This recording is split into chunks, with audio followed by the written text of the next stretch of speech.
Welcome to cafe with cine lovers. बात करेंगे the monkey film को लेकर। ये 2025 में रिलीज़ हुई एक फ़िल्म है।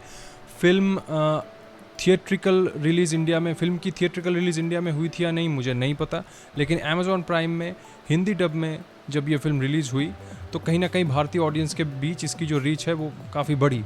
फिल्म जो है versatile American writer Stephen King की एक कहानी के ऊपर बेस्ड है। स्टीफन किंग की कहानी के ऊपर काफ़ी सारी फिल्में बन चुकी है, जिनमें से रिकमेंडेबल है Shawshank redemption, green mile, in the tall grass, Chapelwaite, Salem's lot, 1408 etcetera etcetera. मैं ये तो नहीं कह सकता कि ये सारी फिल्में एकदम क्या 100 साल में कोई बना नहीं सकता है ऐसा, ये सब बकवास तो मैं कर नहीं सकता, लेकिन कहीं ना कहीं ये सब फिल्में अपनी जगह पे काफ़ी हद तक यूनिक है और मुझे पसंद भी है कम ज़्यादा सभी फिल्में।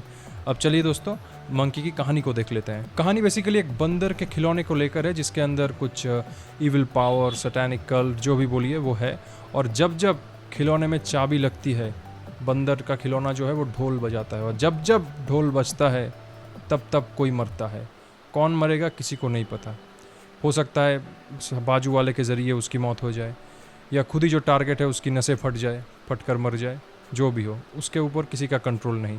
अब ये बंदर का जो खिलौना है वो कैसे एक बच्चे एक परिवार के हाथ में लगती है, और वो बच्चे किस तरह से डिस्कवर करते हैं ये बंदर जो है, मतलब इसमें कुछ इविल शक्तियाँ हैं, और कैसे उस प्रॉब्लम से वो डील करते हैं, क्या करते हैं क्या नहीं करते, इसी को लेकर कहानी है।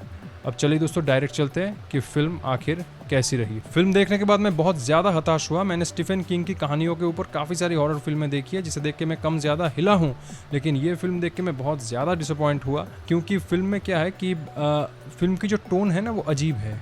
वो ना तो हॉरर कॉमेडी है और ना हॉरर है, इन बिटवीन है। और प्रेजेंटेशन तो कुछ हद तक मेरे पास शब्द नहीं है, तो मैं अननोन वियर्ड ये कह सकता हूँ। वियर्ड है, मतलब चीज़ें हो रही है ठीक है, ऐसा अप्रोच है। कुछ अंदर मैं रेजोनेट, कोई एक्साइटमेंट, चार्म जो है ना, हिल जाना, वो सब कुछ नहीं है, और डर तो लगा ही नहीं। हालांकि बंदर रिलेटेड जो सीन है, मतलब बंदर जब ढोल बजाते हैं और तब जब किसी की मौत होती है, ये जो सीन है, ये जो पीरियड है, ये टाइम पीरियड का जो सीन है, ये एक हद तक अच्छे से डिज़ाइन किए गए हैं। लेकिन ऐसा भी नहीं कि आप हिप्नोटाइज हो जाओ या बहुत डर जाओ। फिल्म के सब सीन में नहीं, लेकिन कुछ कुछ सीन्स में एक के बाद जब दूसरे सीन्स आते हैं तो वो इतनी फास्ट चीज़ें बदलती हैं कि फ्लैश भी शायद इतना फास्ट नहीं है। इतनी फास्ट चीज़ें बदलती है। मौत हुई, फिर तुरंत चर्च में फ्यूनरल, फिर तुरंत माँ बेटे को समझाती है, देखो बेटे दुख मत करो, ज़िंदगी मौत का खेल तो ऊपर वाले के हाथ में है, और तुरंत माँ बेटे डांस करने लग जाते हैं। Of course I am not talking about any vulgar movement, लेकिन ये जो चीज़ें फटाफट बदल रही है और अचानक डांस करने लग गए सब, तो ये अगर ह्यूमर है तो मेरे ख्याल से ये बहुत ही ज़्यादा Z grade sense of humour है। मतलब इतने फास्ट तो वो सिंगल लड़के भी नहीं होते, जो मतलब वो सिंगल लड़के लड़कियों की मैसेज के रिप्लाई देने में भी नहीं करते जो 30 साल तक सिंगल है। बैकग्राउंड म्यूजिक अच्छा है, पर इतना भी अच्छा नहीं कि फिल्म ख़त्म होने के बाद वो धुन आपके दिमाग में घूमे। इमोशनल सीन्स जो है उस हिसाब से कुछ है ही नहीं, क्योंकि वो डेप्थ ही तो नहीं है, और हॉरर की वो डेप्थ ही नहीं है कि आप जिसमें एटमॉस्फेरिक डार्क एक सीरियस इमोशनल जो सीन है आप जनरेट कर सको। चीज़ें बस जैसे कि मैंने कहा लाइट वे में, वियर्ड वे में चल रही है। तो इमोशनल सीन्स तो कुछ जगह पे बहुत ज़्यादा फ्लैट है और कुछ जगह पे अच्छे हैं, लेकिन इतने भी अच्छे नहीं कि आपके दिलों को गहराई से छुए। एक्टिंग के बारे में मैं क्या कहूँ, क्योंकि इन लोगों की कास्टिंग ज़बरदस्त होती है, भले ही फिल्म कैसी भी हो। टेक्निकल एस्पेक्ट तो वाहियात से वाहियात फिल्मों की भी आजकल अच्छी होती है, तो एक्टिंग और टेक्निकल एस्पेक्ट में फिल्म अच्छी है। थोड़े बहुत जो भी विजुअल इफेक्ट के सीन्स है वो अच्छे हैं, और कुछ शॉक वैल्यू जनरेट करने वाले सीन्स मुझे कभी हो सकता है, मुझे खासकर वो स्विमिंग पूल में जब लड़की छलांग लगाती है और वो टुकड़े हो जाती है उसके, वो सीन मुझे फ़नी लगा।